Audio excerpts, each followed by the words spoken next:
The small garage sat at the edge of town, where most people only passed by when they had a flat tire or a smoking engine. It wasn't a place for fancy cars or shiny nameplates. It was dusty, cluttered, and smelled like oil and burnt rubber. But every morning at 7 sharp, a man with quiet eyes and worn boots opened the workshop door. He didn't speak much, and he never introduced himself. Most just called him Ken. He wore a gray cap low over his face and kept to the back, working on engines, sweeping floors, and occasionally fixing what the other mechanics didn't have time for. No one suspected a thing. No one knew that Ken was really Keanu Reeves. He had come here looking for peace. After years of noise, red carpets, and flashing cameras, he wanted silence. Not because he was hiding, but because he missed something real.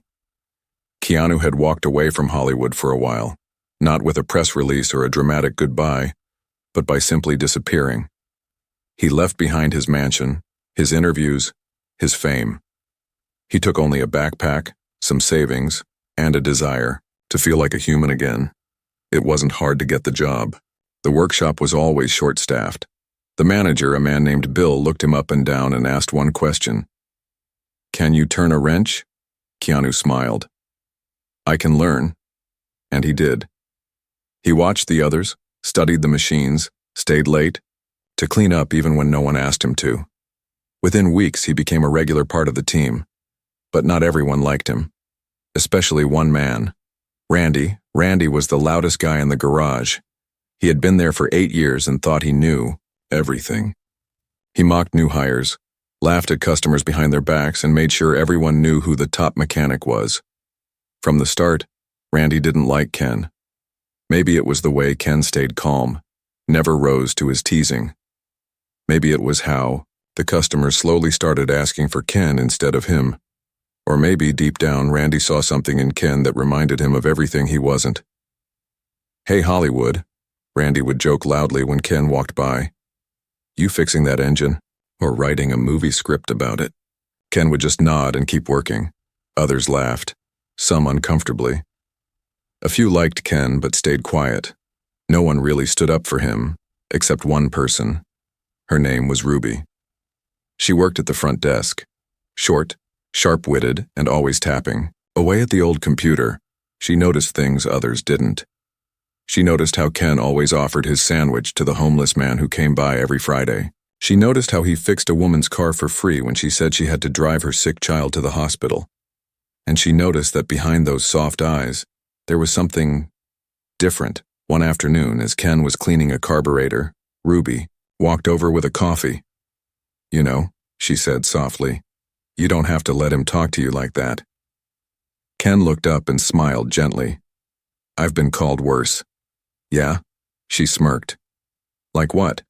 He paused, then said, "Once a guy on set told me I was too quiet to be a star." Ruby blinked. "On set?" Ken realized he had said too much. He quickly changed the subject, but Ruby didn't forget that. A few days later, everything changed. A black SUV pulled into the workshop. Out stepped a tall man in a suit and sunglasses. He looked around, clearly uncomfortable with the grease and grime of the place. Then he walked up to Ruby. "Hi," he said briskly. "I'm looking for Mr. Reeves." Ruby raised an eyebrow. "No one here by that name." The man looked annoyed. "Are you sure?" He said he'd be here. Just then, Ken stepped out from the back, wiping his hands on a rag. The man's eyes lit up.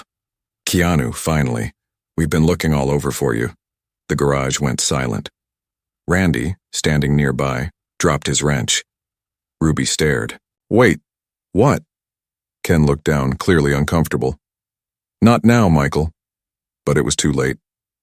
Michael turned to the others. "I'm his agent. This guy is Keanu Reeves. You know, John Wick? The Matrix?" Someone gasped. Randy stumbled back. No way. But Ruby wasn't surprised. Not really. The others started whispering. One by one, the pieces clicked. The calm voice, the kindness, the eyes. Bill, the manager, came out from his office and stared in disbelief. You're really him?" Keanu nodded slowly. Michael continued. The studio wants you back, Keanu. They're offering double your rate. Everyone's talking about your disappearance. Fans are going crazy. Keanu looked around at the people, the place, the tools on the wall. Then he shook his head. I'm not ready to go back. Michael looked, stunned. What? Are you serious?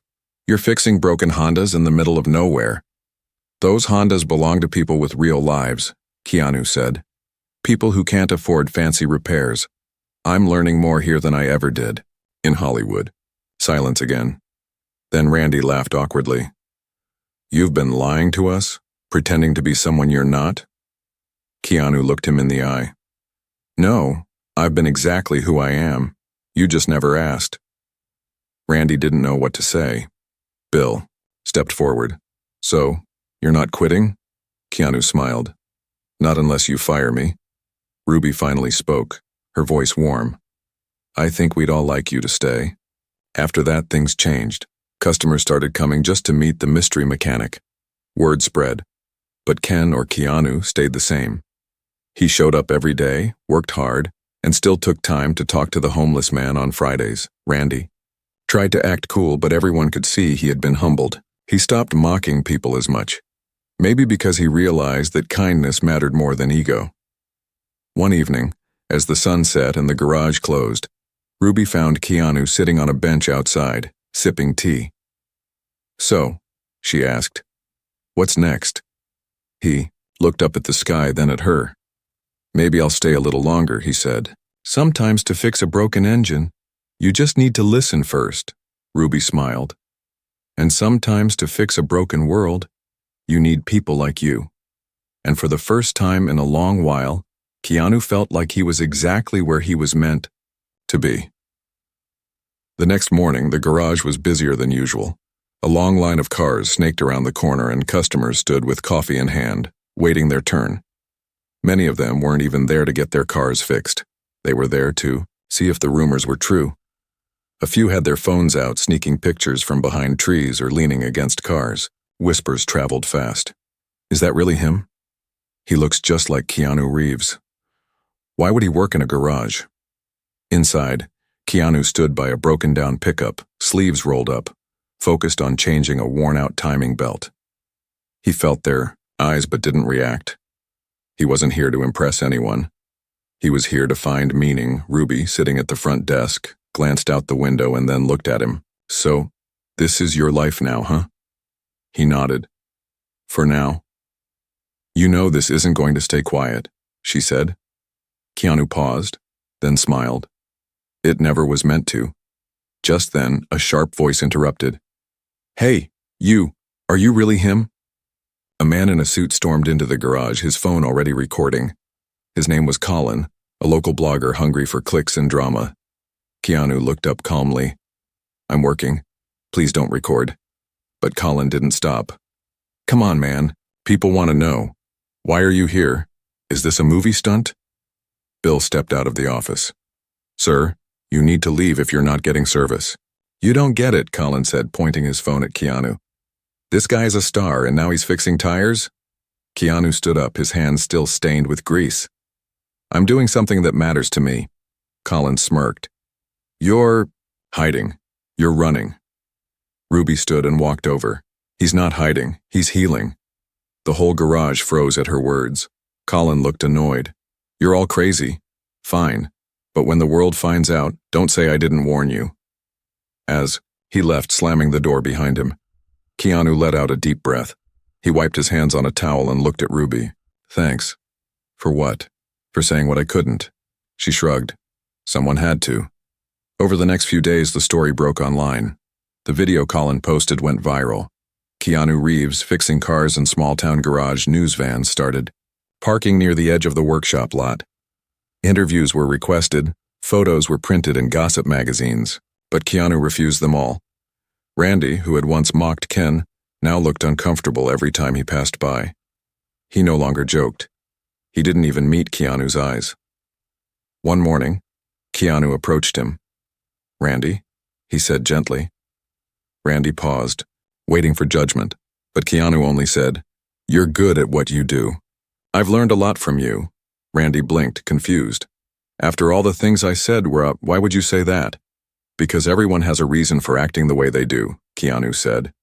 And I know what it feels like to be misunderstood. Randy didn't reply, but something in his face softened. Later that week, something unexpected happened. An old woman named Agnes pulled into the garage, driving a broken-down sedan that rattled as it rolled. Her hands shook on the wheel and her eyes were wet with tears. Ruby walked over. "Ma'am, are you okay?" Agnes nodded slowly. "My car. It died at the gas station. I pushed it until someone helped me get here. I can't afford a tow truck." Keanu stepped out from the back, wiped his hands, and crouched beside the car. "You're Agnes, right?" he asked kindly. She looked at him, puzzled. "How do you know me?" "I saw your photo once. Your grandson spoke about you in a documentary. Said you raised him after his parents died." Agnes's eyes filled with tears. "That's right. That was my Liam." Keanu smiled. He was a good man. Then, without another word, he started working on the car. He replaced the battery, patched the leaking hose, and cleaned the corroded connectors. When he finished, he handed Agnes the keys. "No charge," he said, "but she began, voice trembling. He gently placed a hand on hers.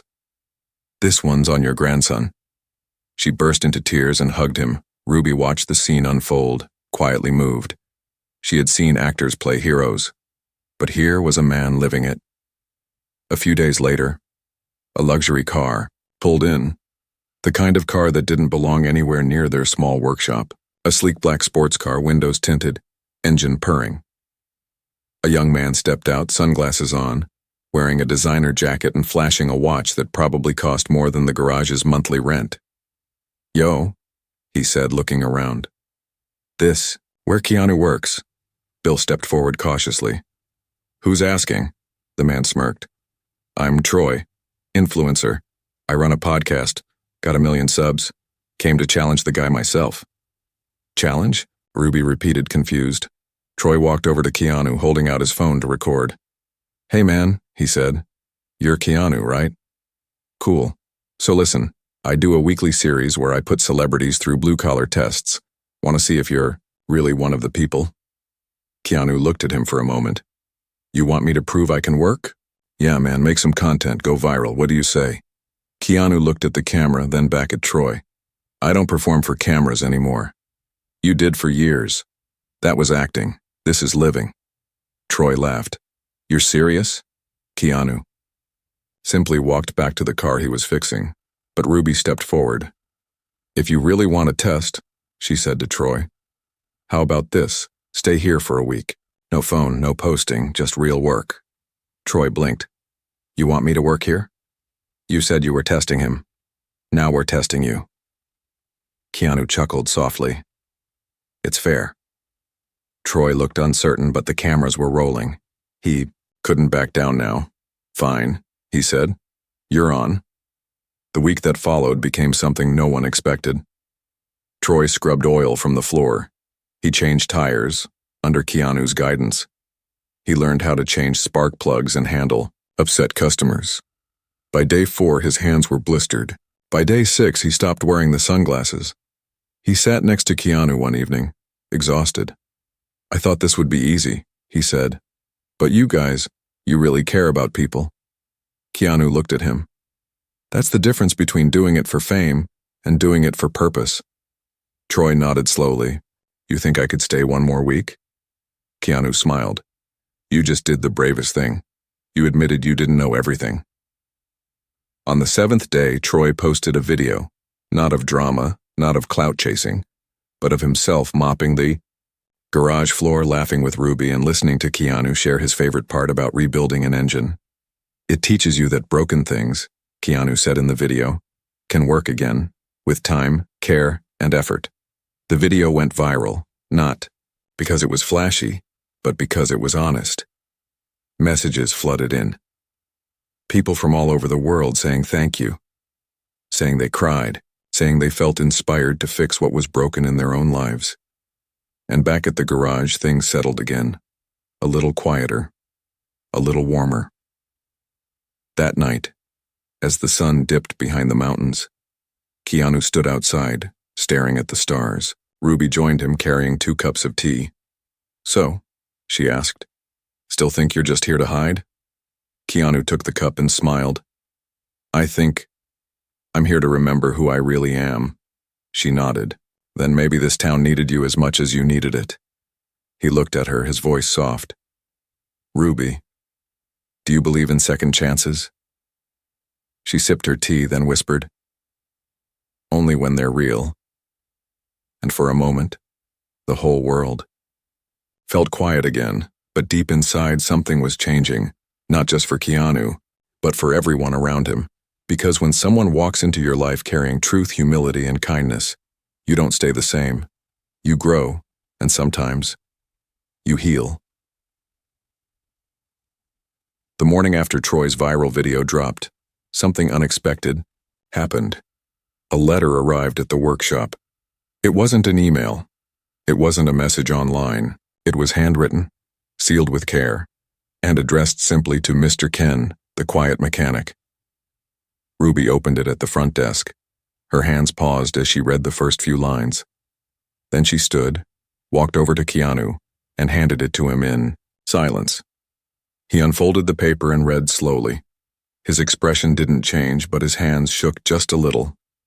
"Dear Mr. Ken, I don't know if you'll read this. I saw you in a video helping an old lady with her car. You reminded me of someone I lost last year, my father. He used to fix things. Not just cars, but hearts too. I've been angry at the world since he died. Seeing you reminded me that there's still good in it. Thank you. Sincerely, Lila." Age 17, Keanu folded the letter slowly and tucked it into his shirt pocket. He didn't say a word, but something in his eyes softened even more. Ruby saw it. She didn't ask questions. But from that day on, every time a child came by the garage, Keanu gave them a wave, a small toy car from a shelf, or a word of encouragement. He was building something more than engines now. He was building trust. Then came the interview request, not from a gossip channel or a loud influencer, but from a woman named Diane Hart. She ran a podcast called Quiet Voices, focused on unsung heroes, everyday kindness, and healing through community. Her message was short. "We'd like to talk about why you chose this life. No cameras, just your voice." Ruby read it out loud during lunch break. The staff gathered around, curious. Randy leaned against the wall. "You gonna do it?" Keanu thought for a long time. "I think I might." Diane arrived 3 days later. She wore a cardigan, carried a notebook, and walked with quiet respect. She asked simple questions, not about fame, not about movies, but about purpose. "What brought you here?" she asked. Keanu paused. "A need to feel small again, in a good way. When you're always being watched, you forget how to just exist." "What, do you think you've learned?" He smiled. "That everyone has a story, and if you listen long enough, and you'll hear yourself in theirs." The interview went live quietly, without much fanfare, but the response was overwhelming. Thousands of comments, stories of grief, hope, and healing. People from across the world saying, "Thank you for reminding me that it's okay to start over." One comment stood out. Ruby read it aloud the next morning. "I was going to give up today. Then I listened to you. I won't give up now." No one spoke after that. They didn't have to. A few weeks passed. The workshop was still busy, but something had shifted. The staff felt more connected. Even Randy smiled more. And Ruby? Ruby found herself watching Keanu more closely, not out of curiosity, but out of quiet admiration. One afternoon, as she organized invoices, she noticed Keanu walking out back with a box. She followed. "What's that?" she asked. "Books," he said. "Old ones, from my house in LA. I kept them in storage." "You read a lot?" "I used to. I thought maybe someone else could use them now." He opened the box. Inside were novels, biographies, and handwritten journals. He lifted out one and handed it to her. "This one helped me through a rough time." Ruby held it gently. "You're giving this away?" "Sharing it," he said. "Maybe the words will help someone else too." She looked at him, then said softly, "You know, Most people just talk about changing the world. But you're doing it. Keanu looked away, a little embarrassed. I'm just fixing cars. But Ruby smiled. No, you're fixing people. Everything seemed peaceful. Until one Thursday afternoon, a black car pulled up, sleek, silent, and intimidating. Two men stepped out, suits, sunglasses, and the kind of posture that said, "We don't come here often." Bill met them at the door. "Can I help you?" One of them showed a badge. FBI. "We're looking for Keanu Reeves." Everyone froze. Keanu stepped forward slowly. "I'm here," the taller agent nodded. "We need you to come with us. Someone's been impersonating you, running scams across the state." Keanu blinked. "What?" "It's serious," the agent said. "We need to confirm your identity and get a statement." Bill looked worried. "Is he in trouble?" The agent shook his head. "No, but someone else is using his name and his past." Keanu glanced at Ruby. "I'll go." She stepped closer. "You don't have to go alone." He smiled. "I'll be okay." He left with them, and for the first time since he arrived, the garage felt empty. Keanu returned 3 hours later. Everyone gathered around. "What happened?" Randy asked. Keanu rubbed his neck. "Someone from my past, an old stunt double, using my name to take money from charities. Said he was raising funds for sick kids. None of it was real." "Did you know him?" Ruby asked. "Once," he said. "Before fame changed him," Randy muttered. "People really will do anything for money." Keanu shook his head. "No. People do anything when they feel unseen." He looked at Ruby. "That's why this place matters. Because here, we see each other." She nodded, her throat tight. That night, Keanu stayed late. He sat on the floor of the garage with a notebook, writing something in silence. When Ruby walked by, she peeked. "What's that?" she asked gently. He held up the page. It said, "Project Unseen, free repair clinic once a month. Donations go to real families." "You're starting a charity?" she whispered. "Not a charity," he said. "A promise." The first Project Unseen day brought over 50 cars. Single moms, veterans, elderly couples, teenagers with nowhere else to go. Keanu and the team worked from dawn to midnight. They refused payment. Instead, they handed out food, supplies, and quiet dignity. A woman with tears in her eyes told Ruby, "No one's helped me in years. I thought the world forgot about people like me." Ruby hugged her. "We didn't forget." And Keanu, he kept his head down and his hands working. But everyone saw him.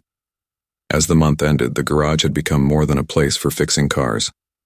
It had become a shelter, a school, a sanctuary. Keanu walked out back one evening to find Randy sitting alone holding a letter. "You okay?" Keanu asked. Randy handed him the paper. "My dad passed. We hadn't talked in years." Keanu sat beside him. "I didn't even get to say sorry," Randy whispered. Keanu was quiet for a long time. Then he said, "Sometimes, the only apology we can offer is who we choose to become." Randy looked at him, eyes wet. "You think that's enough?" "I do," Keanu said. "Because you're still here, and that means it's not too late." They sat in silence after that, not needing any more words. The next day, Keanu walked into the workshop and found Ruby waiting with a small gift box. "What's this?" he asked. "Open it." Inside was a key, not to a car, but to the garage's old break room. "What's it for?" he asked. "You're going to turn it into a reading room," she said. "For kids, for workers, for anyone who needs a break from the world." He looked at her, eyes wide. "You brought the books," she said. "Now bring the peace." Keanu smiled, heart full. And for the first time in a long time, he didn't feel like he was fixing the world. He felt like he was part of it. The little break room at the back of the garage had always been forgotten. The floor was cracked, the walls stained with old coffee spills, and the only furniture was a rusty metal table and 2 mismatched chairs. But within a week, everything changed.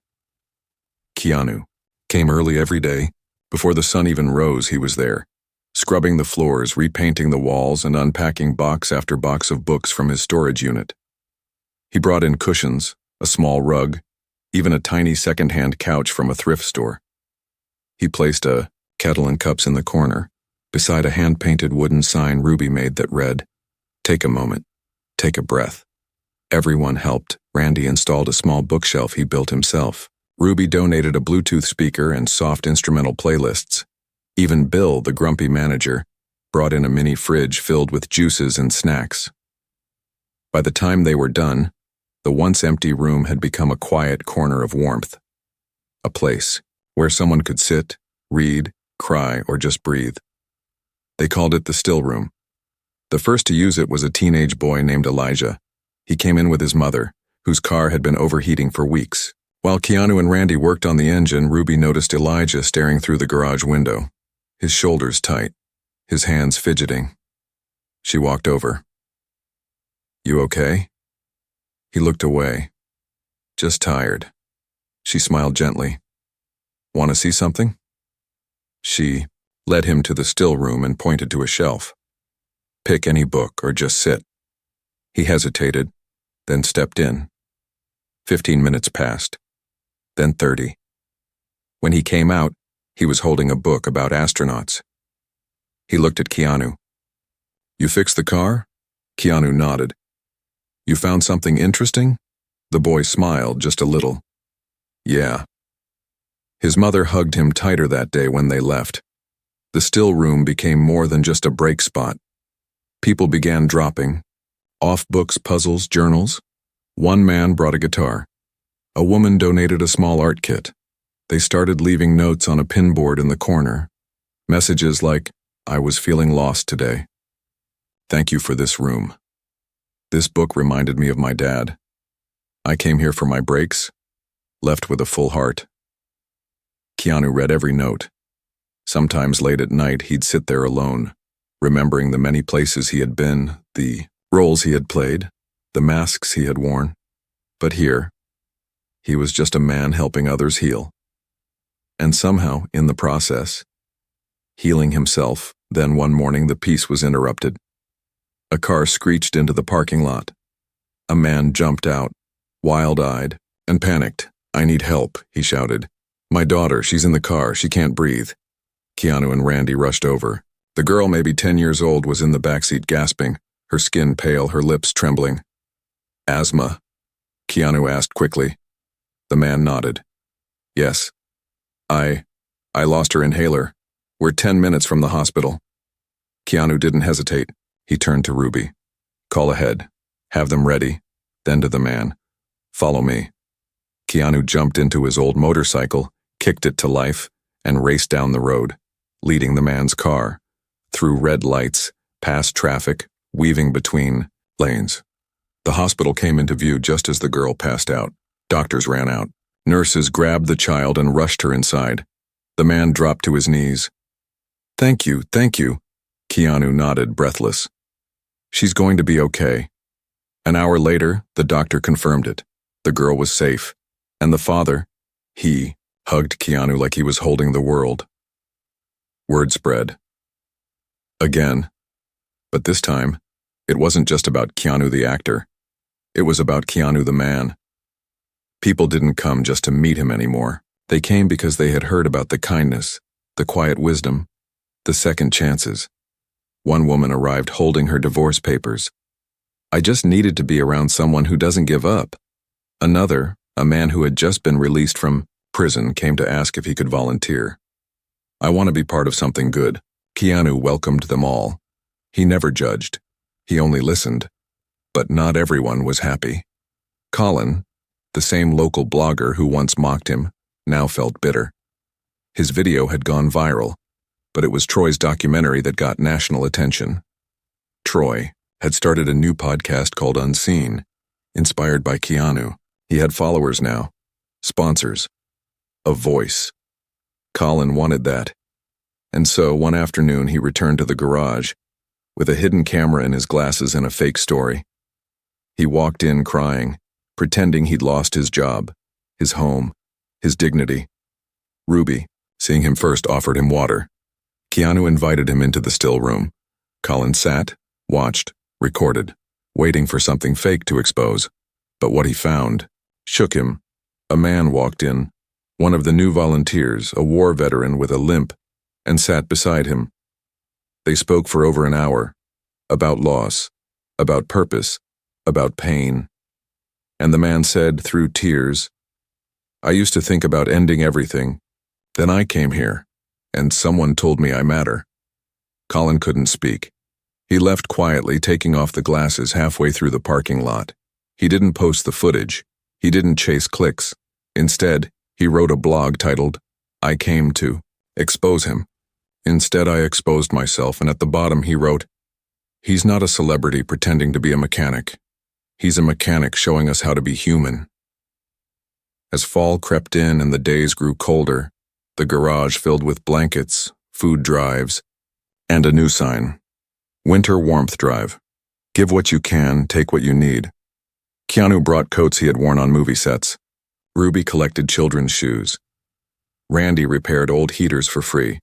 They weren't running a garage anymore. They were running a mission. And in the still room on a chilly morning, Keanu found something taped to the wall. A photo of a young woman, smiling. Next to it, a note. "This was my sister. She took her own life last year. If she had a place like this, maybe she wouldn't have. Thank you for creating it." Keanu stared at it for a long time. Then he whispered, "You're still helping people, and even now." That night, Ruby joined him in the still room. She handed him a steaming mug of tea. "You okay?" she asked. He looked tired, but calm. "I just wish I could do more." She tilted her head. "You built this with your hands, Keanu. You're doing more than most." He looked at her, voice low. "Sometimes I feel like I'm still carrying pieces of my old life. Guilt, regret, masks." She reached over, gently took his hand.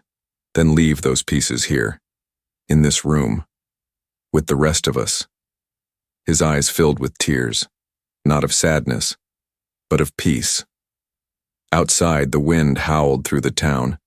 Inside, a group of strangers turned family, sat around a worn-out coffee table sharing stories, smiles, and silence.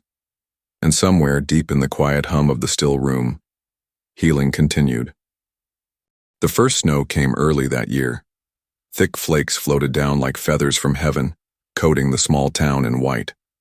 The garage's metal roof groaned under the weight, and the workshop floor became slippery with melted snow carried in by heavy boots. But inside, there was warmth. Not just from the space heaters humming in the corners, but from something deeper. Hope. It hung in the air like the smell of coffee and motor oil. Keanu stood near the front, tightening the bolts on a radiator. Beside him, Randy wiped grease off his hands, laughing at something Ruby said from the desk. A few months ago, none of this would have made sense. But now, it was the most natural thing in the world. Keanu's idea for the winter warmth drive had grown fast. The once empty garage closet was now full of donated jackets, gloves, scarves, and blankets. Local schools sent care packages. Nearby restaurants delivered free meals. One farmer even brought baskets of apples. But the part that touched Keanu most were the letters. Dozens of handwritten notes arrived weekly, bundled with sweaters and socks. From kids, parents, the elderly, and even people struggling themselves.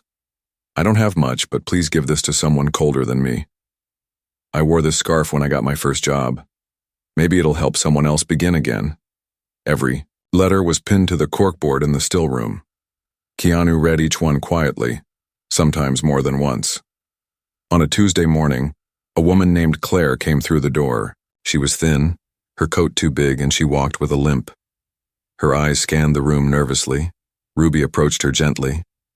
"Can I help you?" Claire looked down. "I heard about the warmth drive. I don't want to take too much." Ruby smiled and handed her a soft red blanket.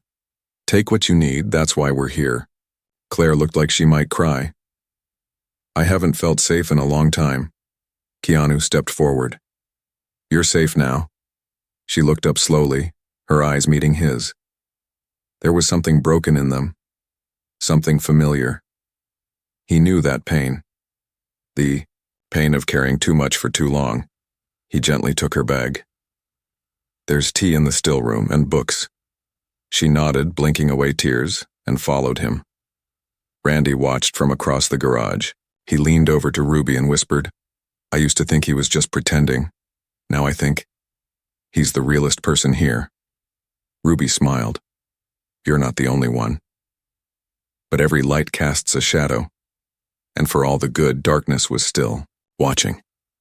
A man named Bruce Parker had just bought the land next to the garage. He was a wealthy developer with big plans. Condos, shopping centers, maybe even a private parking lot. He didn't like the attention the garage was getting. It's bad for image, he told his assistant. We're building luxury, not charity. He saw the people who came, many without money, some without homes, as a problem. He wanted the garage gone. Quietly, he started pulling strings. He filed complaints to the city, noise violations, waste management issues, unauthorized community events. And then one day, an official-looking envelope arrived at the front desk. Ruby opened it slowly. Her face dropped.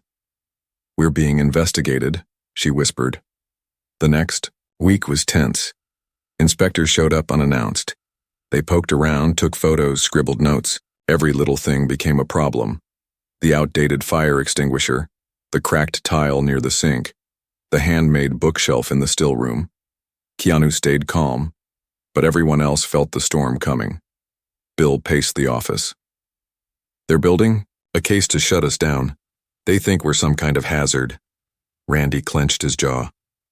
What about all the good we've done? Doesn't that count? Ruby sat at her desk, her eyes damp. They don't see people, they only see paperwork. Keanu stood in the middle of the shop silent. Then he said softly, We're not closing. Bill looked at him. We might not have a choice. Keanu turned, firm but gentle. Then we'll fight, not with anger, with truth. He made a call. Troy showed up 3 days later, camera in hand, heart on his sleeve. You ready? He asked. Keanu nodded. Let's show them who we really are. They spent the day filming, not just interviews, but stories. Claire, now volunteering in the warmth drive, spoke through tears about how the garage saved her life. Elijah came with his mom, holding the same book about astronauts. Randy stood in front of the camera and said, I used to be bitter. Now I'm better. Because of this place. Ruby shared how her brother had passed years ago, and how this workshop gave her the peace he never found. Keanu didn't say much, just one line. We're not fixing cars anymore. We're fixing hope. The video went online that night. It exploded. Hundreds of thousands of views in 2 days. Comments flooded in. This place needs to stay open. Where do I donate? We need more Keanus in this world. Reporters picked up the story. A news station came out to interview them live. And someone started a fundraiser online. Within a week, they had enough money to pay off every fine. But the battle wasn't over. Bruce Parker showed up in person the next Monday. He stepped into the garage wearing a designer coat and polished shoes. You've stirred up quite the circus, he said. Keanu looked at him calmly. We're just helping people, Bruce sneered. Your kind of people don't belong next to my property. Ruby stepped forward. You mean kind people? Bruce ignored her. I'm buying this building. Your lease is month to month. You'll be gone by winter. He dropped a legal notice on the floor, then turned and walked out. No one spoke for a long time. That night, they met in the still room. The entire crew. Bill, Ruby, Randy, Troy, Claire, even Elijah and his mom. Keanu stood quietly, holding the paper Bruce left. He's right, Bill said. He has the power. But we have the people, Ruby said. Keanu looked around. This place was never about buildings. It was about belonging. And if we lose this garage, we build something new. Randy raised his hand. I know a guy who owns a warehouse. It's old, forgotten, but it's big. We could fix it. What about the permits? Claire asked. Troy smiled. We've got lawyers now, real ones, people offering help for free. Keanu nodded. Then we begin again. Ruby looked at him. Are you sure? He placed a hand on the corkboard of letters. Yes, because this was never mine. It was always ours. Over the next few weeks, they moved fast. They cleaned the warehouse, patched leaks, painted walls, and when the first shelf of books was installed, the still room came back to life, a little different, a little stronger, a little more permanent. And as the snow piled high outside, the warmth inside grew deeper. Because they weren't just rebuilding a workshop, they were rebuilding a movement. And Keanu Reeves, once just a face on a screen, had become something else. Friend, a builder, a healer, a leader, not through fame, but through love. The new warehouse sat on the edge of town, half hidden behind a field of frost-covered trees. The roof was still dented in a few places, the walls needed insulation, and the heating system groaned like an old man standing up from a nap. But the heart inside it, that was brand new. Keanu walked through the freshly painted entrance on a quiet Monday morning. Above the doorway, a wooden sign had been nailed in by hand. It read The Rebuild. Ruby had named it herself. When he asked her why, she simply said, "Because that's what we're all doing here, putting the broken parts back together." Keanu stood in the center of the room and took a deep breath. It smelled like sawdust, coffee, and hope. The community poured in faster than they expected. Old customers from the garage brought snacks and hand tools. New volunteers arrived carrying bags of winter clothes. A local teacher asked if she could bring students for field trips, to teach them kindness. In action, the still room was set up again, bigger this time. It had new beanbags, handmade quilts, donated books, and a mural painted by local kids. The mural showed a mechanic holding a wrench in one hand and a heart in the other. Under it were the words, "Be the reason someone believes in good again." Keanu stared at it for a long time the day it was finished. "I don't deserve that," he whispered, but Ruby came up behind him and said, "Maybe not for who you were, but definitely for who you chose to become." One afternoon, a group of high schoolers showed up unannounced. They were loud, curious, and a little rowdy. Randy rolled his eyes at first, but Keanu smiled and handed them all gloves. "You want to learn how to rebuild an engine?" They hesitated, surprised. "You're serious?" one of them asked. "Dead serious," Keanu said. "But only if you're ready to get your hands dirty." By the end of the week, the boys were showing up every day after school. They learned more than just car repairs. They learned patience, teamwork, respect. One of them, Jaden, quietly confessed to Keanu, "My dad left last year. I thought all men leave eventually." Keanu put a hand on his shoulder. "Not all of us." And Jaden didn't miss a single day after that. On the day of the grand reopening, they held a small ceremony. No red carpet, no celebrity guests, just warmth.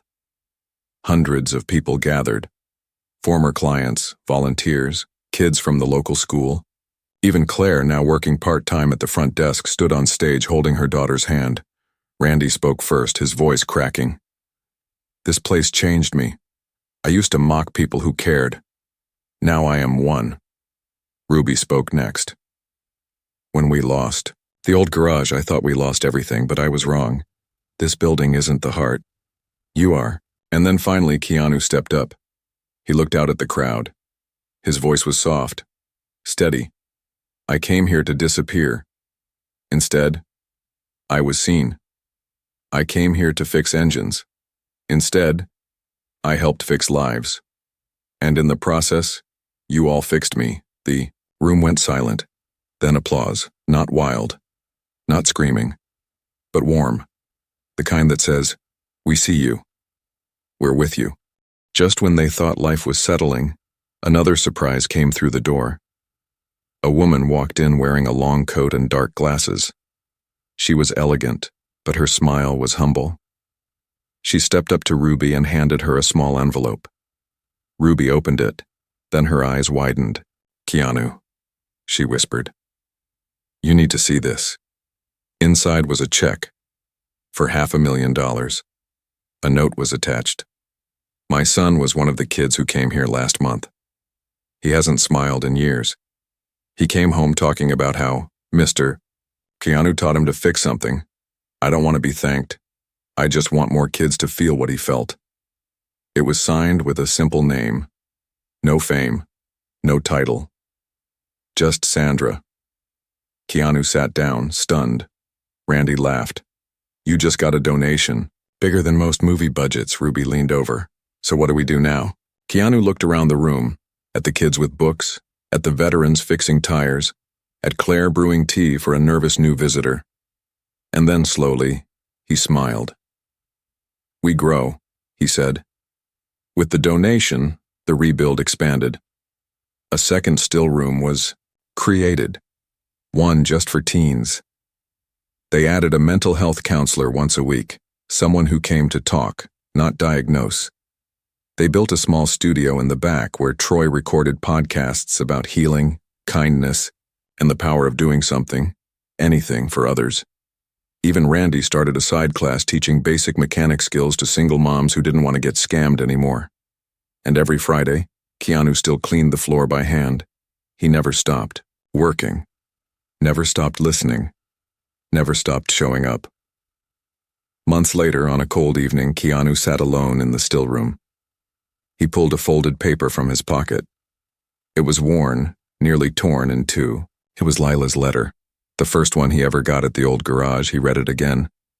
You reminded me of someone I lost. You reminded me that there's still good in the world, he whispered to himself. Thank you, Lila, for reminding. Me too. Just then Ruby walked in. She had a thermos and 2 cups. Tea? She asked. He nodded. They sat in silence for a while. Then she said, You know, most people dream about changing the world. But you did it. He looked at her, eyes warm. I didn't do it alone. No, she said, but you showed us how to begin. Outside, the snow kept falling. Inside, the warmth never stopped. Not because of a heater, not because of the walls, but because of what lived in that place. Kindness, respect, second chances, and a belief that no one is too lost to be found again. And somewhere in the still room, a man who had once been seen only as a star became something even brighter, a light in the dark. And the story, it didn't end here, because kindness like that keeps going.